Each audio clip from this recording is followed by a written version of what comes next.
All right, folks, coming up on Roland Martin Unfiltered for Wednesday, February 13th, 2019. Drama in the case of Lieutenant Governor Justin Fairfax of Virginia. Of course, the DA there in Suffolk County in Boston, he has said that he is willing to pursue the case against Fairfax if Dr. Vanessa Tyson actually files a complaint. We'll tell you the details of that particular story. Also, Tyson spoke at Stanford about the need to believe all victims of sexual assault, not just the rich, those who are white and educated. We have it for you.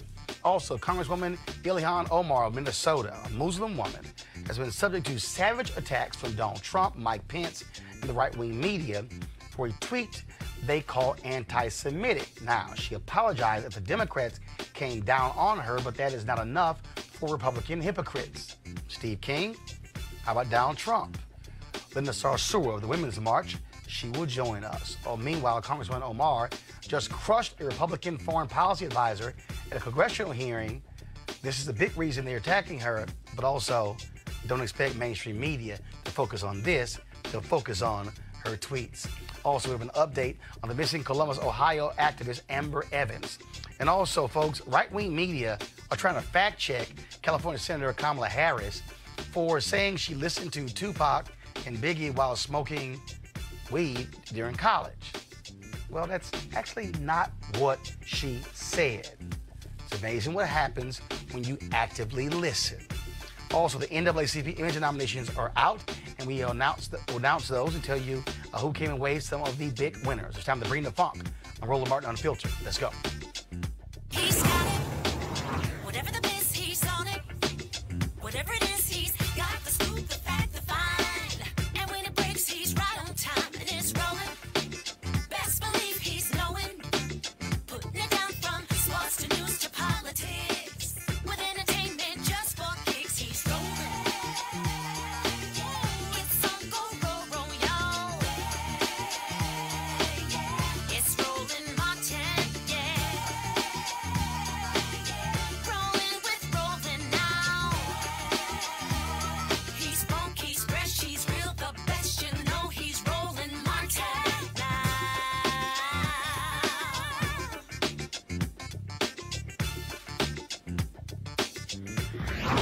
Martin. All right, folks, the latest involving Lieutenant Governor Justin Fairfax of Virginia. Now, you'll recall he's been accused by two women of sexual assault.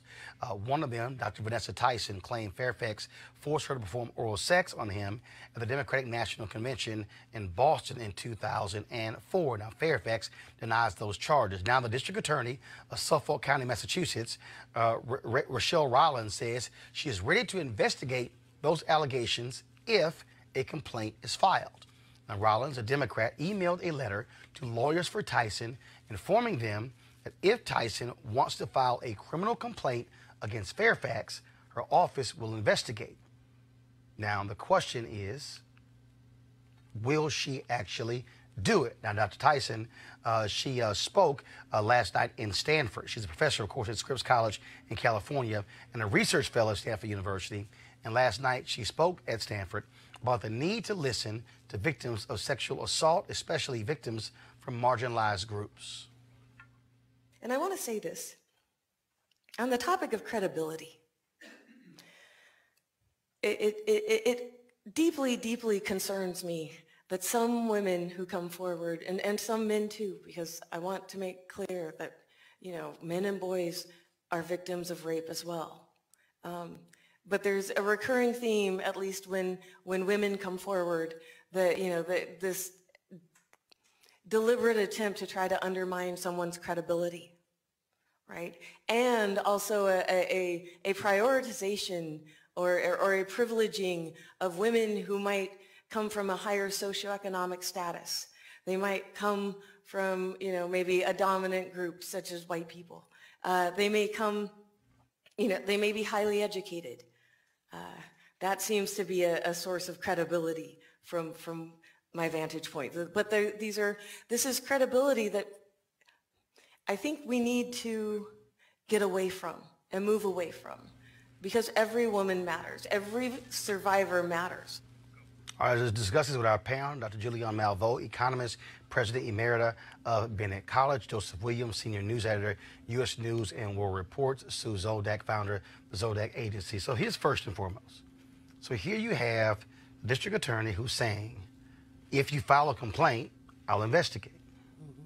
So far, Tyson, they've not said they wanted to file a complaint. October 2017, she goes to the Washington Post, not to the district attorney. Washington Post chooses not to run a story. A whole year goes by. Ralph Northam, blackface, comes out, and all of a sudden, she sends a private note to a friend. That note is leaked to a website run by conservatives who ran the Northam blackface photo. So the question is, if you want justice, would you not go to the DA and file a criminal complaint as opposed to say he should resign, or say I'll testify at an impeachment hearing? You know, Roland, I am so profoundly conflicted about this for any number of reasons. You have a credible black woman who is accusing an extraordinary young black man of sexual assault. This has come out in an uncanny time, And so I usually say believe the woman, but I posted something on my Facebook page. I said, no, don't believe the woman. Let's have an investigation. Bob Johnson offered to spend $150,000 doing an investigation. He's publicized that. She said no, she wants to have some kind of impeachment hearing. But here's the problem for me with that, Joseph. You have a process right now. You have a district attorney who is responsible for investigating. That doesn't require the Virginia Democrats to launch an impeachment hearing. It doesn't require anything else. If the complaint is filed, she says, I will investigate. If you want an investigation, now here's a piece. Fairfax can't call on the DA to do it. It has to be a complaint from Tyson. That's exactly well, he's calling the FBI. The reality is they have no jurisdiction. So if you say, believe me, and I'm credible, why not take the DA up? Well, and that's I guess that's part of the problem, is that we have a real disconnect between what she says she wants, which is justice, and what's actually happening. And it's a really tricky issue if you're Justin Fairfax or any other African American man, if you want to go that route, because it's, you know, the whole process speaks to the worst tropes about black men as sexual predators, but also to African American women as hypersexual or people who aren't normally considered victims, as the doctor said. And it seems like you would want to go and clean everything up, having nonpartisan, impartial investigation to try to get down to the root of the facts. But you only have two people who were in that room who actually know what happened. So I'll bring in the Meredith Watson case. Same thing. Happens in North Carolina. She sends a letter. Her lawyer sends a letter to Fairfax lawyers. If you resign by this time, we won't go public. Then they go public.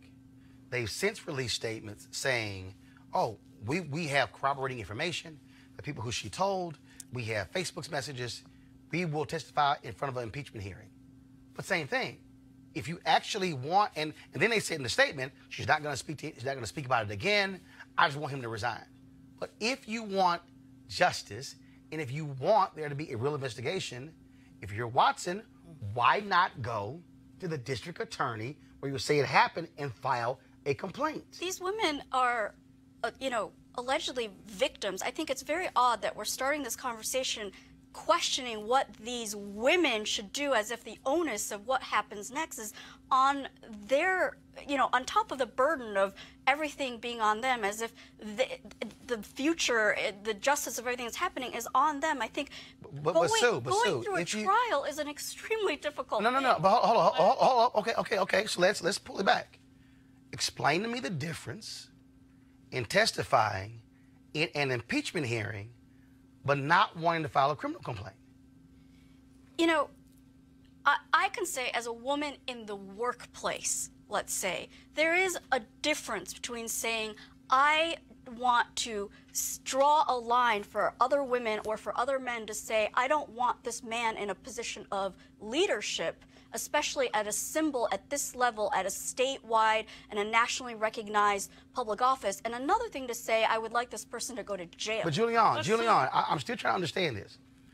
If the lawyers say they are willing to testify in an impeachment hearing, which is a political process, you are saying, I will publicly talk about what happened. If the criminal process is actually there, and that's actually where an investigation can be launched, I'm not understanding why not file that complaint. Roland, you know, as an elder, my heart is totally broken about this for any number of reasons. I think Justin Fairfax is an amazing young man. I've met him. I think he's amazing. I also, as a feminist, listen to these women, and they seem credible. But the timing is funky. There are other words, but let's just call it funky. The timing is bad. And the other thing that's bad is, as you say, you don't have to go to the statute of limitations is not over in Suffolk County, Boston. So you could still go to Suffolk County and file a complaint. I do think that the statute is up in North Carolina. Don't know, but I got you. But I think it is. But at the same time, now Duke University is investigating because Ms. Watson's complaints may not be corroborated. Watson said that she went to a dean at Duke to allege that a Duke basketball player raped her. They said they were not familiar with that. They launched an investigation. They're looking into it. They're looking into it. And as a former college president, what I would say is that these things are not swept under the rug. I mean, they're not swept under the rug. So I really want to see an investigation. I commend Bob Johnson for saying, let me put some money on the table for an independent investigator. And I'm just really, like I said, I'm just heartbroken. I just think, again, I totally understand your point, Sue, about not wanting someone to really relive trauma. But if you say, I'm willing to relive the trauma in an impeachment hearing, to me, if there is a process that's in place right now, because first of all, if you're Tyson or Watson, you have to wait to see if the Virginia legislature actually starts an impeachment process. The DA is saying, if you file a complaint today, I will immediately investigate. That doesn't require waiting on Virginia. It doesn't require hearing from the FBI or Fairfax. It means it can start now. An impeachment process takes that person out of public life. That may be, I can see how... Takes who out? Well, but also... Well, Fairfax, if they try to impeach you... Okay, but if you file a criminal complaint and they substantiate it, hell, he gonna take him out of public life. Well, but I also think the impeachment process is a little specious at this point, not the least of which, according to what I've read about the Constitution, these were not high crimes or misdemeanors committed while he was in a position of power. Correct. And that, I think, is a bit tricky when you start talking about anybody testifying. This is all I'm saying. If you want an investigation, if you say... I don't think these women want that at either of those. No. What do you think they want? If we're going to sit here and interpret these women... No. I'm sorry. I'm not interpreting. I'm reading exactly what their lawyers have said. Well, and also... The lawyer from Meredith Watson released a statement where she said, my client and Tyson are prepared to testify at an impeachment hearing. And what I'm saying is, if you are willing to testify at an impeachment hearing, why would you not file a criminal complaint? Roland, you know, the other thing about I hate to do this because I know my feminist friends are gonna beat me up, but there's this thing called a bad hookup. You know, there's just a thing called I am really trying to struggle with two very divergent stories. They both were in the same room. He says consensual sex. They say non-consensual sex. It's been what, at least 15 years. Yeah, 2000, summer 2004. Where they both have come forward. And while I don't want to dismiss any woman, I also don't want to dismiss any man. Right. Here's the deal. I'm not dismissing her or him.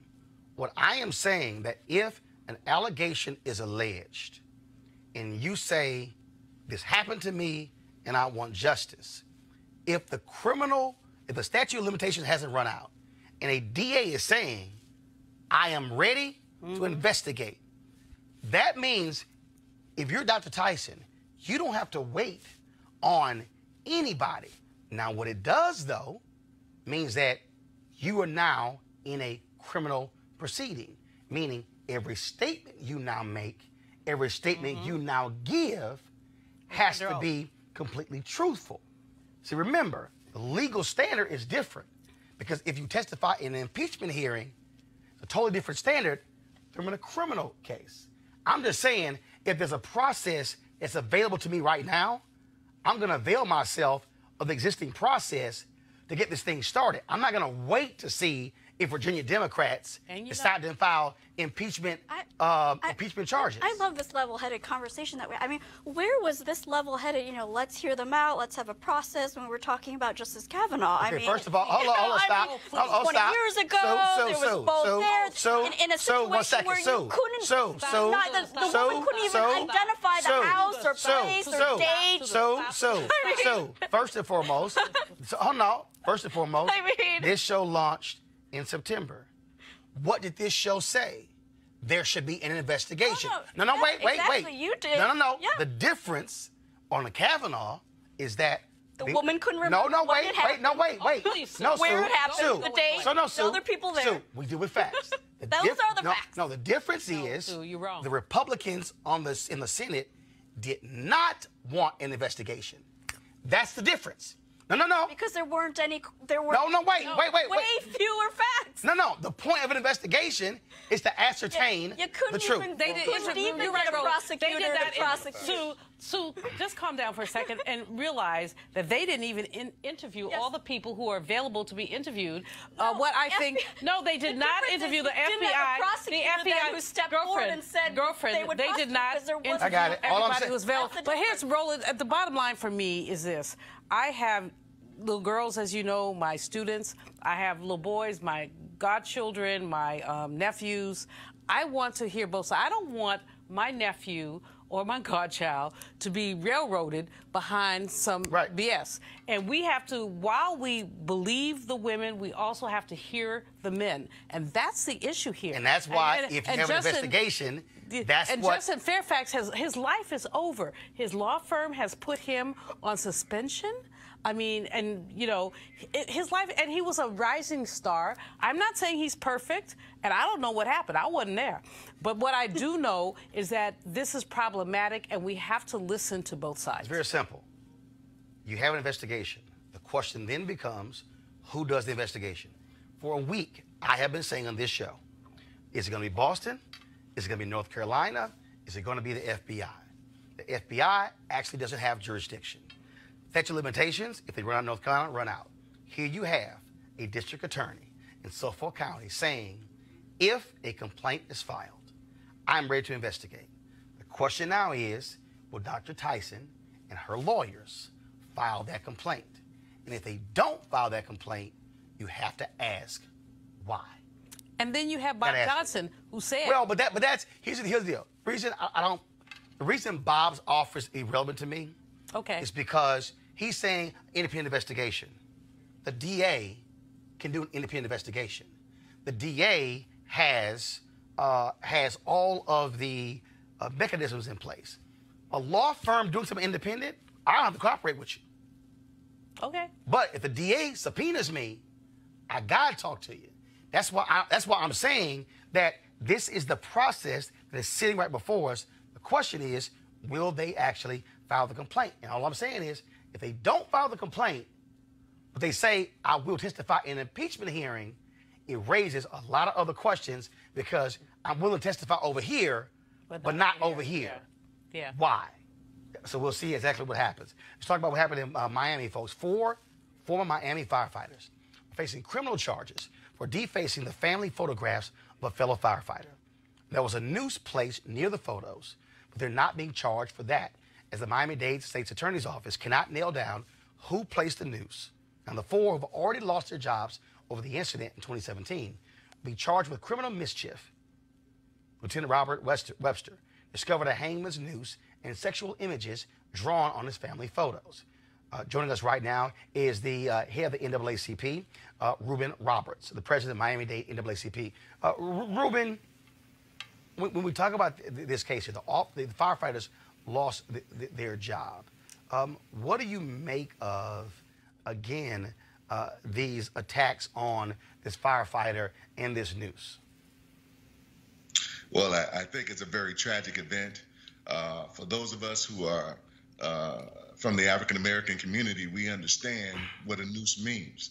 And we understand that it's been used as a terroristic tool to really keep black people in their place or put fear in black people.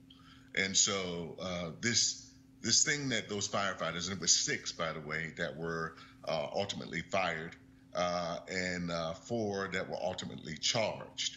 And this event was something that, I couldn't even imagine if I had faced come into my office or my room and see these drawings that are on my family photos. To me, it's a threat. You're drawing these sexually explicit images on your wife and your children's photos. It's just, to me, is unconscionable for anyone to do something like that. There's nothing about that rings horseplay. It's something more sinister. And not only that, the fact that you have prosecutors who are moving forward. A lot of these cases before, they fire folks and they say that's it. But for them to say fired 2 years ago, we're still going to prosecute, is still significant. Well, the reason why they're prosecuting is because we got involved. The Miami-Dade branch of the NAACP, our legal redress team, and myself, we got involved.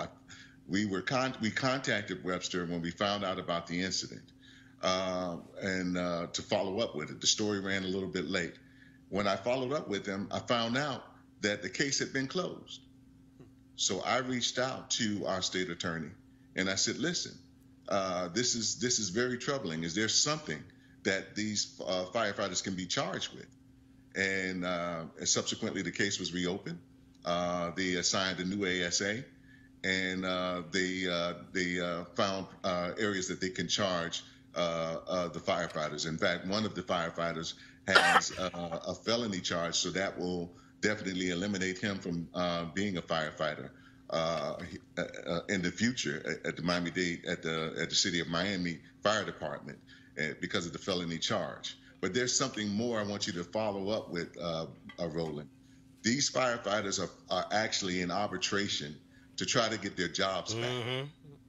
So it happens all of the time. You see it with police, you see it with the fire, and there's a certain protection that they have. It seems like it's a professional courtesy or what have you. And so we're going to continue to fight this fight to make sure that these firefighters are not reinstated.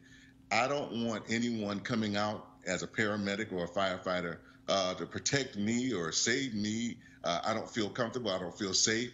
If they feel that they can put a noose or they can draw sexually explicit photos on my family's photographs. And so to me, these folks should not be in the business of public safety. All right, then, Roland Roberts, I appreciate it. First of all, congratulations. Great job on this, and we'll be following this story throughout. Thank you. All right, folks, let's talk now about Congresswoman Ilhan Omar, a Democrat from Minnesota, one of 2 new members of the House of Representatives, and one of the first 2 female Muslim members of Congress. Now, it's very interesting what's been going on here. It's not surprising that her views given Israel by most politicians, Democrats and Republicans. Now, note I said Israel and not Jewish people. However, there's a tendency to equate criticism of Israel with anti-Semitism. They're not the same. However, when Congressman Omar put out this tweet, it's all about the Benjamins, baby, commenting on this tweet from journalist Glenn Greenwald. Okay, this is the tweet. GOP leader Kevin McCarthy threatens punishment for Ilhan, MN, and Rashida Tlaib over their criticisms of Israel. It's stunning how much time U.S. political leaders spend defending a foreign nation, even if it means attacking free speech rights of Americans. So she tweets, it's all about the Benjamins. Huge uproar. Folks begin to condemn her, saying she's playing into this whole view that Jews control politics because of money. Now, remember, all about the Benjamins. Critics say it was anti-Semitic, play into anti-Semitic tropes about Jews and money. Now, Congressman Omar issued what she described as an unequivocal apology. This came after, though, after Democratic leadership blasted her for the tweets. She wrote, "Listening and learning, but standing strong. Anti-Semitism is real, and I am grateful for Jewish allies and colleagues who are educating me on the painful history of anti-Semitic tropes. My intention is never to offend my constituents or Jewish Americans as a whole. I unequivocally apologize. At the same time, I reaffirm the problematic role of lobbyists in our politics, whether it be AIPAC, which is the American Israel Public Affairs Committee, the NRA, or the fossil fuel industry. It's gone on too long, and we must be willing to address it." Now, for Republicans, they obviously want to distract from all the drama with Trump and his wall. They continue to attack her. Trump now says she should resign from Congress. Yeah, the same guy who said there were fine people on both sides of Charlottesville. The white supremacists have screamed at the rally, "Jews will not replace us." And Mercedes Schlapp, of the White House communications shop, had trouble explaining Trump's position on CNN. The president similarly called for the resignation of Congressman Steve King, who, as you know, defended in public comments white nationalism. Will he call for his resignation? Yeah, I have to say that Congresswoman Omar's comments are horrific. I mean, the mere fact that we know that anti-Semitism has no place in Congress, the mere fact that she's attacked the Jewish people, that she's attacked the state of Israel, that then she goes and has a continual pattern of this is very disturbing. And it is why he called for not only her resignation, but for resigning from the Foreign Affairs Committee. You know, the president was critical of Steve King. He applauded Congress when they took action to strip him from his committee position. And in essence, we don't have, there's no room for anti-Semitism. There is no room for white nationalism remarks coming from any of these members of Congress. Fair enough, but then why not hold Steve King to the same standard? I mean, he's repeated, Look, we were very tough repeated on Steve Nazi King. comments, retweeted them. He's talked about white nationalism. But when you look at Congresswoman Omar and her comments, I mean, they're appalling. Now, this was interesting. Vice President Mike Pence also wants her to be punished. It is the same guy who said that he was proud to serve in the House with white nationalist Congressman, Republican Steve King of Iowa. And House Minority Leader Kevin McCarthy is one of her harshest critics, but he tweeted this during the midterm campaign. "We cannot allow Soros, Steyer, and Bloomberg to buy this election. Get out and vote Republican November 6th, #MAGA. Bloomberg, Soros, and Steyer are all Jewish." I'm not quite sure I understand the difference between the McCarthy and Omar tweets. Joining us right now is Women's March organizer Linda Sarsour. So Linda, it was interesting here. Greenwald is tweeting about Republicans and Democrats constantly criticizing anybody who criticizes Israel. She says all about the Benjamins. Well, we understand about donations. So how all of a sudden is that anti-Semitic when she's talking about the influence on politics? I mean, this whole debate, Roland, has been absolutely outrageous and ludicrous, especially in light of real anti-Semitism, particularly anti-Semitism that is violent, that killed 11 innocent Jewish worshippers in Pittsburgh, a man who was inspired by this administration and by white nationalism. The bottom line here is that Ilhan was not saying anything wrong. What she was trying to say, and maybe to our Jewish allies, she could have used better words, is reaffirming the role of lobbyists in our political discourse and in the way in which we do politics. We do it all the time, Roland. We went after the NRA, the Women's March, went and protested the NRA. We talk about fossil fuel industry. We talk about big pharmaceuticals. But for some reason, the minute you even dare or have the audacity to go after Israel or to critique the state of Israel for their human rights violations against Palestinians, it gets equated with anti-Semitism. But it's part of a pattern. So I didn't look at the incident with Ilhan Omar as something that was a standalone incident. I'm thinking about Mark Lamont Hill and CNN. I'm thinking about Angela Davis and the rescinding of her award which I know they're giving her it again. I'm looking at the harsh criticism and backlash that Michelle Alexander got for writing in the New York Times. I'm thinking about the criticism that Tamika Mallory of the Women's March has received.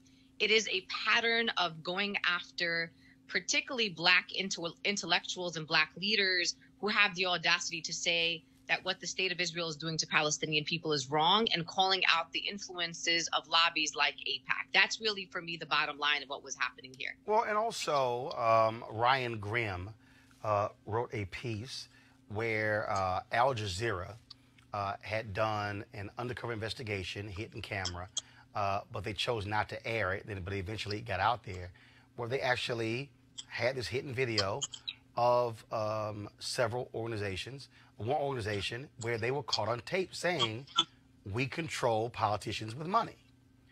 And so the problem here is that if you render any criticism of Israel, it's automatically anti-Semitic. And so it's like an automatic brushback of any criticism that you render. If you choose to say that the Palestinian people should also be able to live peacefully in their own country, anti-Semitic. And it's as if we can't actually have a conversation about another country and the fact that Americans, that billions of American tax dollars also goes to that country. It's as if we can't have a discussion. And what's even more interesting, Roland, is that, for example, when I critique, or you and others critique, the Saudi Arabia for their human rights violations against the Saudi people and their ways in which they subjugate women there, and the war on Yemen, that they are literally engaging in an onslaught war on Yemen, killing little Yemeni babies. When we critique the state of, when we critique Saudi Arabia, no one says it's Islamophobic because Saudi Arabia is a Muslim country.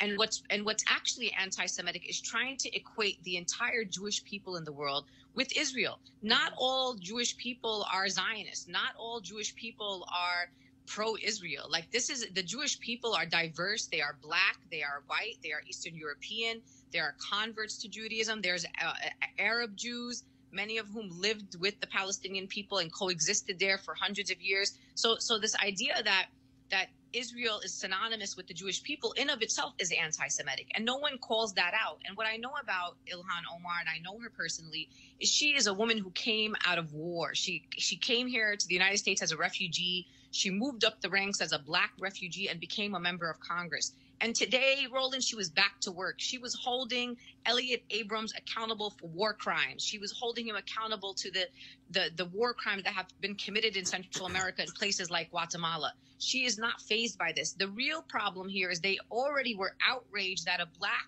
Muslim woman, refugee from Somalia, found herself on the Foreign Relations Committee. And they do not want women or anyone who's critical of the state of Israel on that committee. She has specifically critiqued Saudi Arabia and has talked about the largest arms deals and our complicity in the war in Yemen. And the Saudi government has went after her. She is unbossed, and we have to give her grace. I mean, I'm watching people today defending a tweet that came out of the Israeli government about war on Iran, and people saying, well, no, there was a bad translation. I don't think that that's what they meant. If you have the opportunity to defend a war criminal like Netanyahu, but you can't find the same grace for a Black Muslim congresswoman who could have used better words, that is absolutely hypocritical. And for me personally, I stand unequivocally with Ilhan. I know her heart, and we need to stand with her as a woman of color in Congress. All right, letting this all soar. We surely appreciate it. Thanks a lot. Thank you. So we'll go to my panel on this. Again, just real simple. Sue, why can't we criticize Israel? No, I agree with you on the point that this is a teaching moment where we should explain to people the difference between being able to talk about foreign policy and two countries, whether their name happens to be Israel or any other, Saudi Arabia or any other country, and the actual definition of being anti-Semitic. I think we all need to do better in explaining to everyone, our kids, the public, whoever, that there is a difference between those two conversations, and they are not one and the same activity or the same conversation. Julianne, isn't she getting criticized? Let's just be honest, because she's a Muslim. Exactly. If she was not Muslim, you would not have level of criticism against her? Well, there are three levels of this, Roland. First of all, because she's Muslim, that's really important. Secondly, because in this country, any criticism of Israel is seen as anti-Semitic. As Linda Sarsour said, Angela Davis, Mark Lamont Hill, we can call the roll.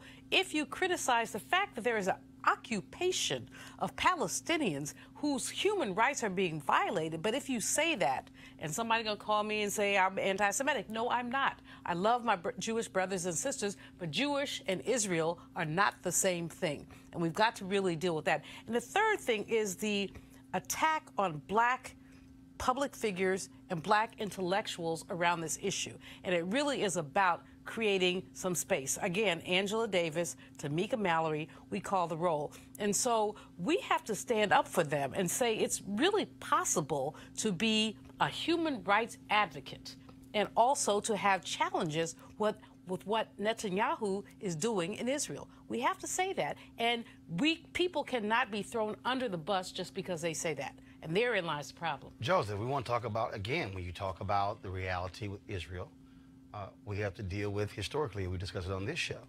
Israel sold arms to the racist apartheid regime in South Africa. Those are facts. Yeah, absolutely. I mean, and I think that also this runs along a continuum, right? I mean, black woman, Muslim, Israel has done some things that and I guess when I'm talking about the continuum, I mean like the liberal wing of the Democratic Party or the establishment wing of the Democratic Party almost is just as much involved in this or invested in defense of Israel as the Republicans are.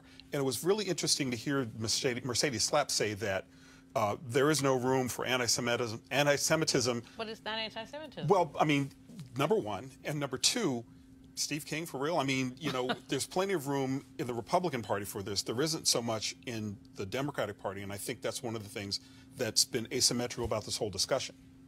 The other thing, really, is that people have not surrounded people like Ilhan. They've not surrounded the Congresswoman with support. What truly irritates me is that the Democratic powers that be would smack this woman down for a comment without asking for other kinds of resignation. I love Nancy Pelosi, homegirl, all that. She wrong on this. That was called trying to quickly end this to become controversy. But let me pull this up. So go to my computer, my iPad, Henry. So Manu Raju, CNN, tweeted this: Representative Ilhan Omar in no mood to talk about her controversies this week. First, she said no, thank you, when asked to comment on Trump saying she should resign. Second time I saw her, she yelled, "Are you serious?" when I tried to question her. Now, others have said she wasn't yelling. But again, when you put this out, that she yelled, she snapped. And a black woman. She snapped. And she said, I've already addressed it. And she's moving on. But again, this is sort of, you know, what they focus on, as opposed to also what she actually does. And so this happened today. Elliot Abrams, of course, the man who was convicted to lying to Congress in the Iran-Contra scandal, has been appointed to a new position. Now, today, Congressman Omar began to question him on some various issues. We're going to play for you what took place on Capitol Hill. They're not going to be talking about when it comes to Representative Omar. Thank you. Ms. Omar. Thank you, Chairman. Thank you all for being here, and thank you for your testimonies. Mr. Adams, in 1991, you pleaded guilty to 2 counts of withholding information from Congress regarding your involvement in the Iran-Contra affair, for which you were later pardoned by President George H.W. Bush. I fail to understand why members of this committee or the American people should find any testimony that you give today to be truthful. If I can respond to that. It wasn't a question. That was not a question. That was I reserve the right to my time. It is not right. That was not a question. Committee can attack on February 8th, who is not permitted to reply. That was not a question. Thank you for your participation. On February 8th, 1982, you testified before the Senate Foreign Relations Committee about U.S. policy in El Salvador. In that hearing, you dismissed as communist propaganda report about the massacre of El Mozote, in which more than 800 civilians, including children as young as 2 years old, were brutally murdered by U.S.-trained troops. During that massacre, some of those troops bragged about raping a 12-year-old girl before they killed them. Girls before they killed them. You later said that the U.S. policy in El Salvador was a fabulous achievement. Yes or no, do you still think so? From the day that President Duarte was elected in a free election to this day, El Salvador has been a democracy. That's a fabulous achievement. Yes or no, do you think that massacre was a fabulous achievement that happened under our watch? That is a ridiculous question, and I yes or no? No. I will take that as a yes. I am not going to respond to that kind of personal attack, which is not a question. Yes or no, would you support an armed faction within Venezuela that engages in war crimes, crimes against humanity or genocide, if you believe they were serving U.S. interest, as you did in Guatemala, El Salvador, and Nicaragua? I am not going to respond to that question. I'm sorry. I don't think this entire line of questioning is meant to be real questions, and so I will not reply. Whether you, under your watch, a genocide will take place, and you will look the other way because American interests were being upheld, is a fair question, because the American people want to know that anytime we engage a country, that we think about what our actions could be and how we believe our values are being furthered.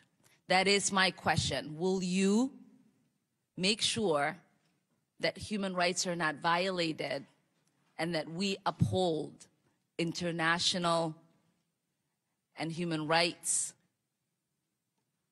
I suppose there is a question in there, and the answer is that the entire thrust of American policy in Venezuela is to support the Venezuelan people's effort to restore democracy to their country. That's our policy. I don't think anybody disputes that. The question I had for you is that does the interest of the United States include protecting human rights and include protecting people against genocide? That is always the position of the United States. Thank you. I yield back my time. Joseph, a few times you about to come out your chair as Abrams responded. Well, the arrogance is just breathtaking. I mean, you know, I was thinking, number one, he doesn't really like being questioned by a woman who looks like her. Number two, he has a record, a record in which this stuff is clearly established, that this is a very legitimate line of questioning. And number three, you have a woman who is a war refugee who you are disrespecting in front of the entire Congress. It's ludicrous. It's absolutely ludicrous. And I think that Abrams, if he has a shred of integrity, will take himself off for just that line of questioning alone. So the reality is he lied to Congress in the Iran-Contra scandal. What she hit him with, he actually did. He turned his back on human rights atrocities in those countries. It is undeniable. And to now go, I'm not even going to answer that question. I don't even see how that's even relevant. Yes. What she is saying is, why are we going to send you to Venezuela when you have a track record of turning your back on human rights abuses? Doing the right thing. That's kind of fair to me.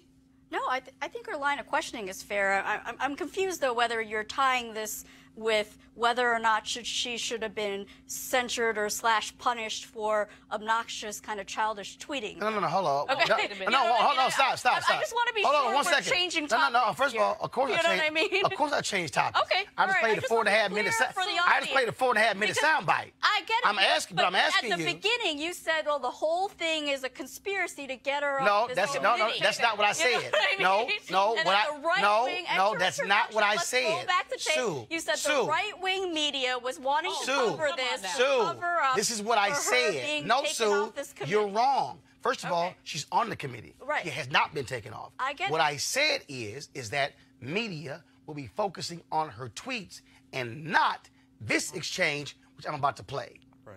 That's what I said. All right. I know exactly what I said. As long as we're clear. Oh, no. I'm very clear. I'm never unclear. You know, the fact is that this man was so profoundly disrespectful of a member of Congress. That's what we have to deal with. She is a member of Congress. She was duly elected by her constituents. Whatever she tweeted is immaterial. She apologized for whatever. I would not have apologized, but that's another story.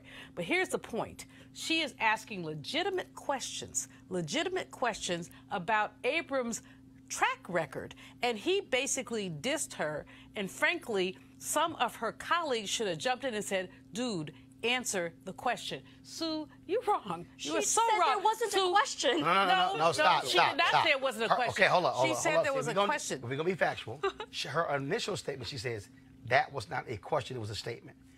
Later, she asked him specifically and said yes or no on 2 different occasions. Then she asked additional questions. Go. But Roland, the other thing is that he interrupted her and said that was not a question. She said, I haven't gotten to my question yet. That's what I'm talking about in terms of profound disrespect. It is customary in Congress for members to bloviate before they go to the question. We've seen it I don't know how many times. You make your statement, then you ask a question. He did not give her the basic respect of allowing her to ask her question. He used white male privilege to essentially attempt to eviscerate her comment, her statement, and her presence, and that's just wrong. Well, first of all, the fact that Donald Trump would even, out of all the people out here in this world, that he would decide to appoint somebody who admitted, was convicted of lying to Congress, and it required a pardon. That's the person who should never be serving in a U.S. foreign policy position again. But that's his contempt. How did he get there? Who picked him? Easy. I mean, but that's Mr. Trump's contempt for Congress. It's his contempt for truth that we've seen for these past 2 years. The same neocons who have no problem with the United States meddling in other nations. I would not be surprised if John Bolton was involved with this. And to her point, and she's absolutely right, whether we want to own it or not, if you want to, you should actually go look at Stephen Kinzer's book, Overthrow. The reality is this nation has indeed played a significant role in the overthrowing of numerous countries. The reason the Congo today is still struggling with democracy is because this country, shortly after it gained its independence from Belgium, was responsible for the death of Patrice Lumumba, because we did not want him buying guns from the Russians, but we didn't want to sell them guns because they said we must protect our country. This nation, we know damn well what happened with Allende in Chile. We put Pinochet in control. We know exactly what happened with the Sandinistas. We know exactly what we cannot deny the reality that America has overthrown other nations, and we say it for our interest, and we didn't give a damn about the people in those countries. Well, not to mention the fact that the President of the United States has said on multiple occasions military options are on the table in Venezuela. And let's just use a Venezuela also has some U.S. mischief was involved in Venezuela. Three-letter word, oil. Period. Three-letter word, oil. That's all. all. I mean, again, all I'm saying is this here. She's a member of Congress, and she had the right to question him, and it was his arrogance. Yes. His absolute arrogance and unwilling and to say, I'm not going to answer that question. And that, to me, is where the chair, the ranking Democrat, who was the chair, should have said, sir, when you are asked a question by a member of Congress, you will answer the question. They did not back her up, and that should have happened. Well, I think there's a common thread through all of this. I mean, if we go back to the Israel tweet, I mean, and to these, to Abrams's refusal to treat a member of Congress with respect, there's a thread here. I mean, and the thread to me seems to be a bit of arrogance and racial animosity towards one of the first Muslim women to serve in Congress. I mean, it seems easy to me to see that you do have a member who, however inarticulately, she tweeted about her disrespect or her dislike of Israel-U.S. policy. She was roundly censured, and yet there's still more pile-on. Well, hold on, stop. She's One Muslim, second, or is it her stop. age, Stop. though? First, Wait a minute. Hold on, stop. First, no, she wasn't censured. Well, not censured. You're wasn't absolutely censured. right. That's Right. an actual process. That is correct. They criticized her, and they made her apologize. Insisted that she Right, apologize. but she was. No, what'd you say?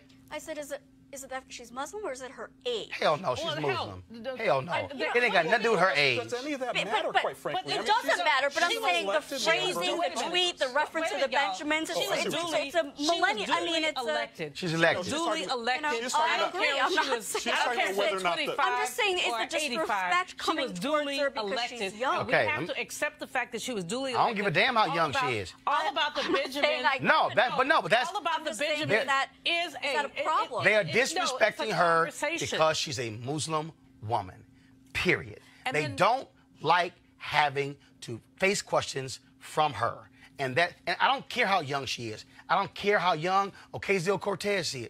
They got a pen, they were elected, and you give them the respect as a member of Congress.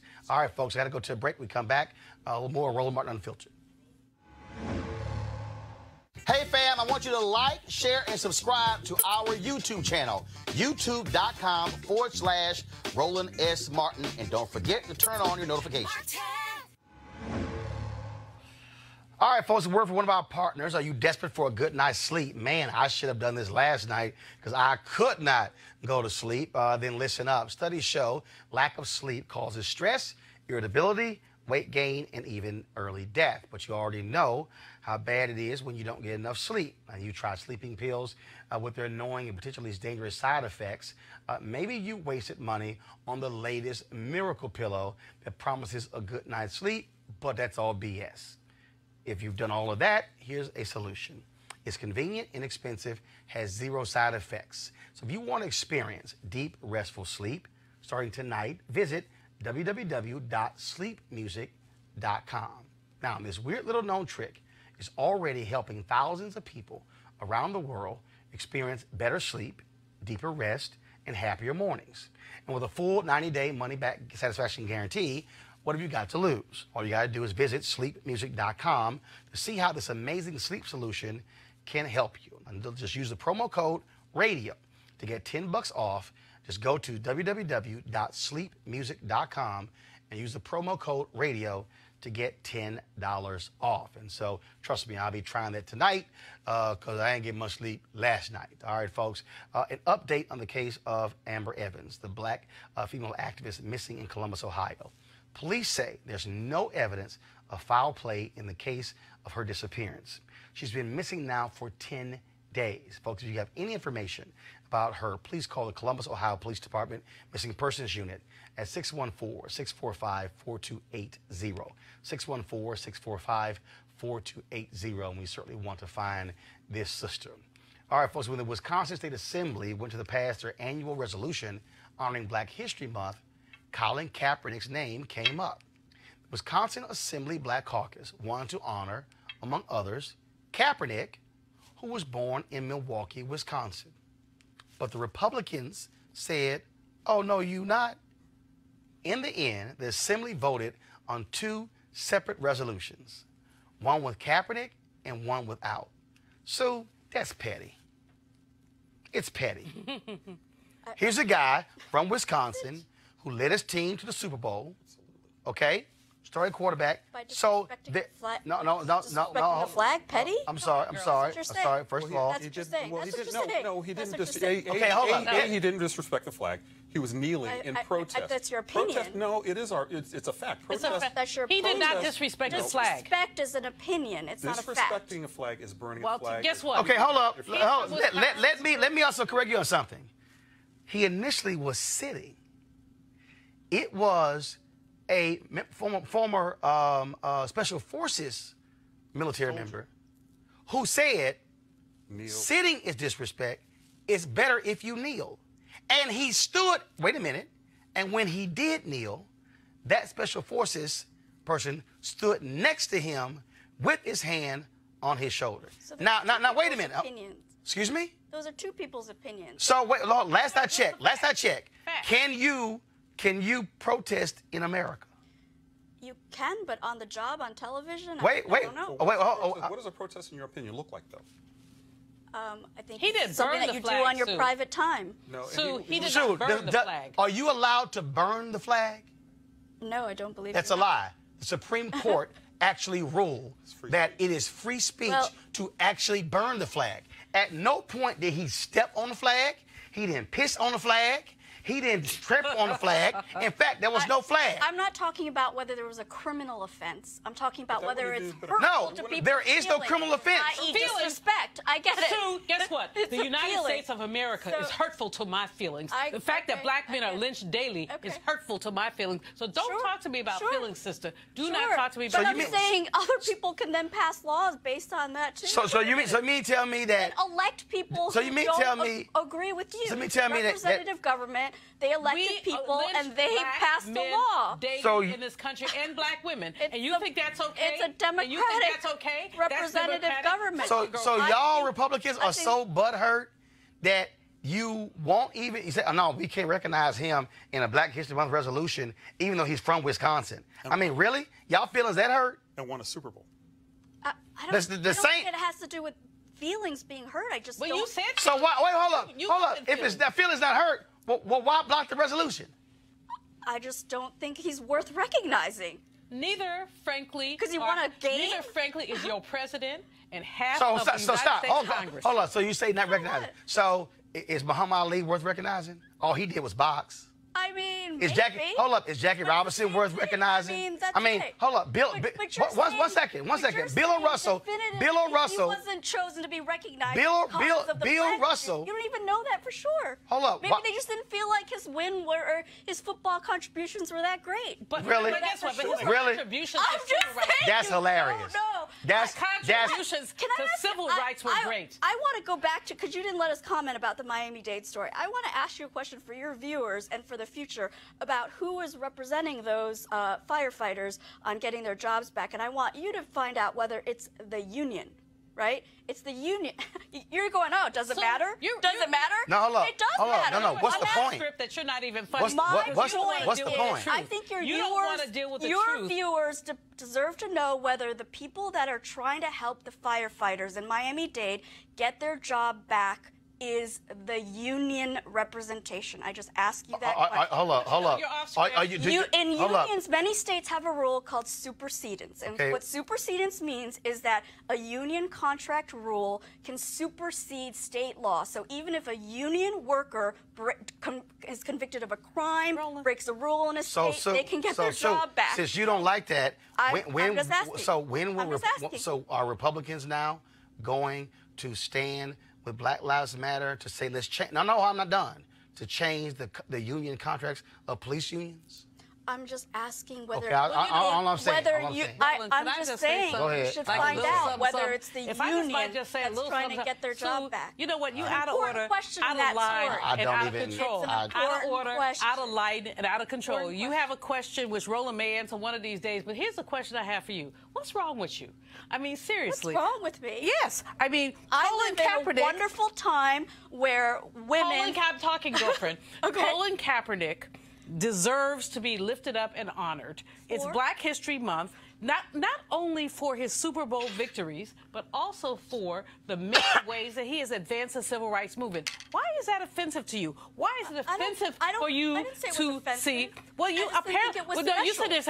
People's feelings are hurt. Well, you know what? Take your feelings. And I'm not personally hurt by it. I'm just I don't think bottom line I is this here. think it's that Let's just be special. real clear. Republicans in Wisconsin did not want to honor Colin Kaepernick because he chose to exercise his First Amendment rights. Period. Period. That's exactly what happened here. It ain't got nothing to do with, oh, maybe I don't like him because he's from San Francisco. Because, no, that's nonsense. Okay? It's utter nonsense. because the bottom line is Republicans in America continue to be butthurt because Colin Kaepernick dared to protest. And that's why the NFL continues to whiteball Colin Kaepernick. That's why they continue to sign some of the sorriest quarterbacks you've ever seen in your life, and they refuse to actually sign a brother who's actually led his team to the Super Bowl because it's whiteballing. And that's what you have here. Speaking of white folks, check this out. Last week it was Gucci with a blackface sweater, and now Katy Perry is in some trouble with her blackface shoes. And these shoes, pull it up, we're going to sell for $129. Katy Perry's online site pulled them down right away, but they were still available early this week at Dillard's, Forever 21, and Lord & Taylor. Now, the criticism, pull them back up, the criticism was because of how these particular shoes look. Folks are like, why are you doing blackspace? Now Damon John, of course, who founded FUBU, you see him on Shark Tank, he has his own view because he says that Katy Perry shoes and a Gucci sweater, that's not blackface. It all depends on where the art came from. You know, there's about 15 steps from concept to the end of making garment. Mm-hmm. Trust me, somebody saw that. Right. How does that go through the cracks? It doesn't go undetected. Somebody saw it. However, I have to be very accurate about it. If they were looking at old African-American art, if you look at the old jazz art from the 50s and 60s, it looks like blackface, but it's not. Mm-hmm. But if they were trying to play off of it, you know, we'll see later on. I've seen big celebrities who are African-American wear that type of stuff. They didn't get any slack. Mm. But now Gucci's getting the slack, so we have to be very, I don't know the full story. So on the flip side, basically what I'm trying to say is, it probably was contrived, but you never know what they were trying to respect. Why would they do something like that on purpose? You know, like who says, oh yeah, that's a good idea, put that out? Because you got me talking about it right now. Yeah. Oh, you think it's intentional, like for publicity stuff? I do think so. I think they're really smart. The reason why Gucci's been around so many years, you know, a hot fashion brand lasts 7 years, and they've been around for many more years than that. I think they know what they're doing. That's Katy Perry's shoes. Come on. I can't listen to more of that bullshit. Okay, y'all.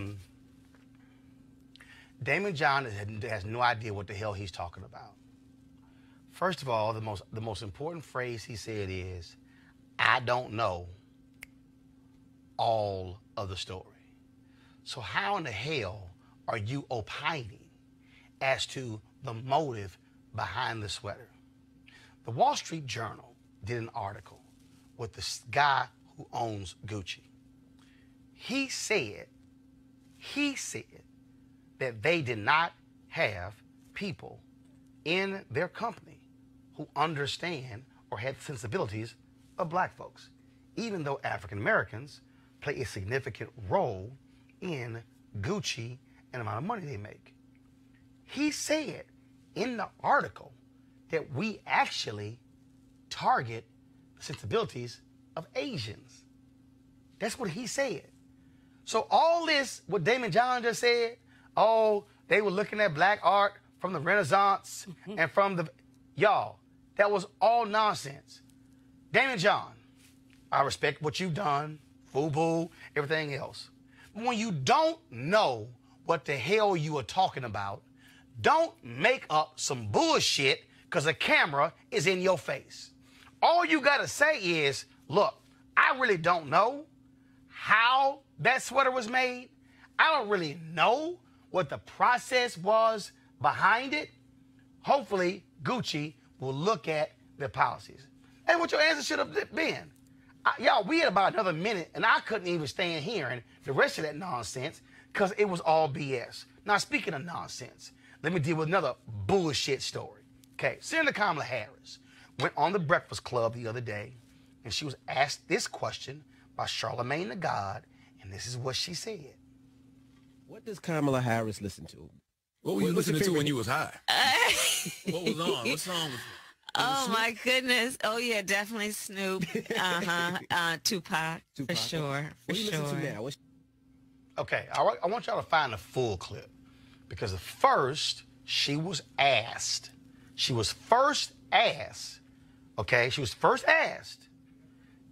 had you ever smoked weed? and somebody said, well, she said, yeah. And they're like, well, was it blunt? What was it? Okay. And she said, when I was in college. All right. That's what she said. Then you heard that question. Well, what were you listening to?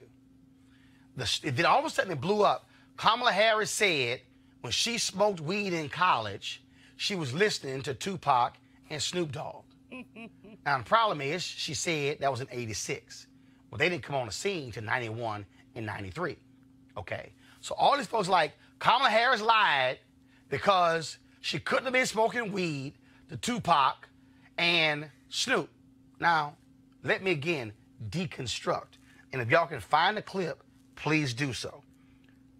The question was, when did you smoke weed? 1986. Then it was, well, what did you listen to when you were last high? Here's what I got from that. She might have smoked some weed in 86, but that wasn't the last time she smoked some weed. She might have smoked some weed. But here's the other deal. Do y'all understand the amount of time these fools are spending on her smoking weed and what she was listening to? Y'all, Fox News is literally trying to have an investigation. A whole bunch of y'all at Fox News should be smoking some weed today because y'all lost y'all mind. Now, the reason to me this is about the dumbest damn conversation I've ever had in my life is because I don't give a damn what you were listening to when you were smoking some weed. I ain't never smoked weed. I got no interest in smoking weed. Hell, my voice is messed up right now because I'm allergic to smoke. But the deal is, we got states right now that have legalized marijuana. I don't give a damn if she was smoking weed or what she listened to. The question is, what's your policy on legalizing marijuana? If you become president, are you going to enforce federal laws that actually is illegal when it comes to marijuana? That's policy. So the fact that these people are spending this much time on whether or not she was jamming Tupac or Snoop or Dr. Dre, or whether she was listening to Ready for the World or Freddie Jackson while she was high, is dumb as hell. It has nothing to do with policy. So folks, do me a favor. Don't fall for this okie doke. Let them fools run around, question whether or not she was listening to Tupac or Snoop. And it really don't matter. It's the policies. It's the same thing down in South Carolina. Oh my goodness. Senator Kirsten Gillibrand asked for a knife and fork to eat fried chicken. She never had fried chicken. I don't give a damn about how she ate some damn fried chicken. What's her policies for the folks in South Carolina? See, y'all, don't make the mistake. Because let me go ahead and say this. Because see, a whole bunch of black people did the same bullshit in 2016 over Hillary Clinton and the damn hot sauce. Because when Hillary Clinton went on the Breakfast Club and talked about hot sauce, oh, Hillary Clinton, she thinks she down because of hot sauce. But the same fools, and there were some black folks who were fools, couldn't do no damn research without realizing that stories were done on Hillary Clinton when she was first lady about her love for hot sauce. But it was construed as, oh, Hillary Clinton trying to get the black vote by having hot sauce. At the time, Beyonce had a song where she mentioned about hot sauce in the song. So all these fools, oh, there she go. She fronting, she trying to play black people when it was a lie. Literally, y'all, stories were done on Hillary Clinton. Y'all, literally 20 years earlier, talking about her love of hot sauce. But some black folks fell for this bullshit by saying, oh, she's trying to get the black vote. If you don't know how to use Google, shut the hell up. Okay? It's about tired of this nonsense. We are literally, let me go and say this. We are literally asking some of the most dumbass, asinine questions of black candidates that we would not be asking white candidates. I don't care about hot sauce. I don't give a damn about weed or when you smoked it or what you listened to. The question is, if you president, what you gonna do about jobs? What the hell are you gonna do about roads and bridges and education? What you gonna do about HBCUs? Come on. What are you gonna do about health care? What are you going to do about the Civil Rights Division and Department of Justice? What are you going to do about the Department of Agriculture? And when it comes to SNAP, what are you going to do about Health and Human Services? What are you going to do about the EPA and the environment? What are you going to do when it comes to the Commerce Department? What are you going to do when it comes to the Small Business Administration? What are you going to do about Minority Supplier Development Agency? What are you going to do? Do not let these crazy folks in media get y'all caught up in bullshit with Kamala Harris and Cory Booker, because if they not gonna ask white candidates the same damn questions, I'm not gonna play these games trivializing black politicians. And the last thing, for all y'all folks out here who running around talking about, is she black enough? Y'all can kiss my ass too. Because I'm sick of us having this stupid conversation about, well, where you from? What's your background? I don't really know. Do you know how many of y'all were asking Eric Holder that? Where's his family from? Barbados. How many of y'all were asking Harold Belafonte that? Because his folks ain't from America. How many of y'all have been asking Sidney Poitier that? Now, we always want to sit here, oh, we love, see, we getting caught up in silly games. Well, is she African American? Is she black? What does she call herself? No, what are the policies? That's the question we should be asking. But see, not just that. What you gonna ask Sherrod Brown? What you gonna ask Elizabeth Warren? What you gonna ask Kirsten Gillibrand? What you gonna ask Biden if he runs? What you gonna ask Bernie Sanders if he runs? What are you gonna ask all of the Democratic candidates who are running about policies? Oh, and I'm not talking about just, oh, what would be your policy just for black folks? What do you mean your policies, period?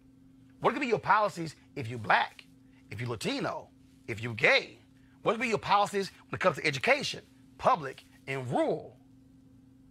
Do not let these folks get you caught up in weed and Tupac and Snoop, and not what the real issue should be is public policy.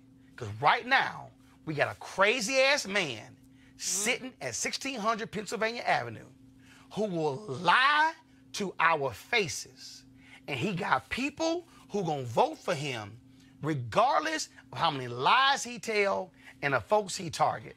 Now, y'all can sit here, ask these dumbass, silly questions and say, well, I'm not gonna vote.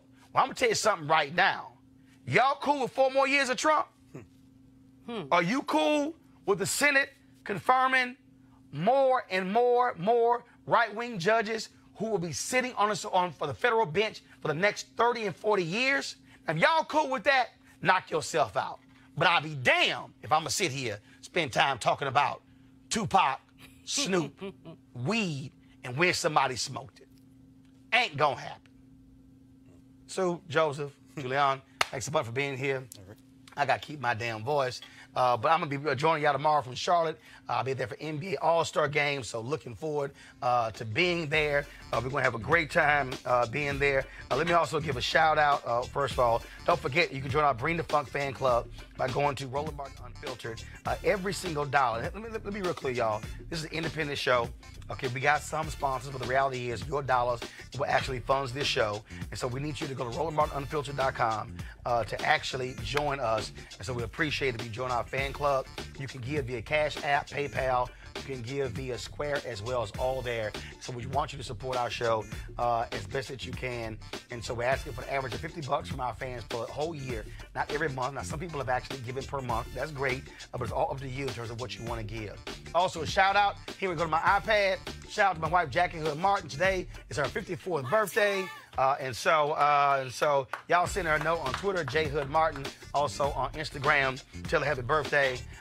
So again, Luckily, see, last point. A bunch of y'all got some jacked up spouses because y'all had some general prayers. See, I was real specific with my prayer. I was like, Lord, please send me a woman who likes sports. And so my wife, y'all think I'm lying. I wrote that down. I wrote it down. And so Jackie, she loved basketball. So what we do for her birthday, we go to NBA All-Star game every year. So I'm good. So, you know, look, I get to watch ball, she get to watch ball, everybody happy. And so I'll be broadcasting tomorrow from Charlotte. Of course, NBA All-Star festivities start on Friday. We'll be there tomorrow for Valentine's Day. And so, again, I appreciate that. So y'all send her a birthday greeting. I got to go. Don't forget, folks, this show is about our issues, about the things that we talk about nobody else talks about. It's not about, I don't care what MSNBC, CNN, what the rest of them do. I really don't. What we do here is what we do. And that's why we need you to support this show. Go to RolandMartinUnfiltered.com. All right, I got to go. Holla!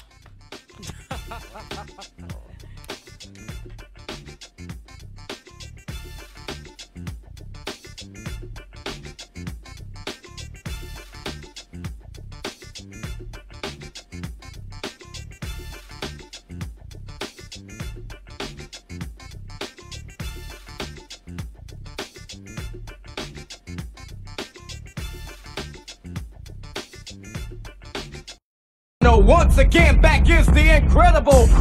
To stay woke, you gotta kind of work. You gotta work to be woke. When somebody knows about you more than you know yourself, that's volunteer slavery. If we don't connect to the diaspora, then we'll be slaves in the United States of America, because we have to be able to understand what's coming at us. Getting you ready to recognize what you can't see. It's a get down mental foxhole you getting into, and it learns you. Find out how we got backlash. You always gotta keep it like this. This is not a millennial accident. They made the gadgets God. Me as a culturalist and a historian and a musicologist says all this counts. But this is a time where you have to stock as many people up as possible to challenge the information. I think you got to understand who's on the school board, who voted for the judge that's going to lock your ass up. After the vote, now the game is on. Voting is about like washing your tail in the morning. You ain't got to do it, but don't go around saying something stink. You want to check out Roland Martin Unfiltered?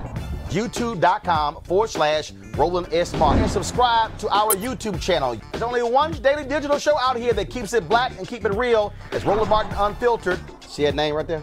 Roland Martin Unfiltered. Like, share, and subscribe to our YouTube channel. That's YouTube.com/Roland S. Martin. And don't forget to turn on your notifications so when we go live, you'll know it. You want to support Roland Martin Unfiltered? Be sure to join our Bring the Funk fan club. Every dollar that you give to us supports our daily digital show. There's only one daily digital show out here that keeps it black and keep it real. It's Roland Martin Unfiltered. Support the Roland Martin Unfiltered daily digital show by going to RolandMartinUnfiltered.com. Our goal is to get 20,000 of our fans contributing $50 each for the whole year. You can make this possible. RolandMartinUnfiltered.com. Hey fam, want to check out Roland Martin Unfiltered, the blackest show on all of digital, cable, and broadcast. Check out our audio podcast. There's only one daily digital show out here that keeps it black and keep it real. It's Roland Martin Unfiltered. Press play. You want to check out Roland Martin Unfiltered? YouTube.com/Roland S. Martin. And subscribe to our YouTube channel. There's only one daily digital show out here that keeps it black and keep it real. It's Roland Martin Unfiltered. See that name right there? Roland Martin Unfiltered. Like, share, and subscribe to our YouTube channel. That's YouTube.com/Roland S. Martin. And don't forget to turn on your notifications so when we go live, you'll know it. You want to support Roland Martin Unfiltered? Be sure to join our Bring the Funk fan club. Every dollar that you give to us supports our daily digital show. There's only one daily digital show out here that keeps it black and keep it real. It's Roland Martin Unfiltered. Support the Roland Martin Unfiltered daily digital show by going to RolandMartinUnfiltered.com. Our goal is to get 20,000 of our fans contributing $50 each for the whole year. You can make this possible. RolandMartinUnfiltered.com.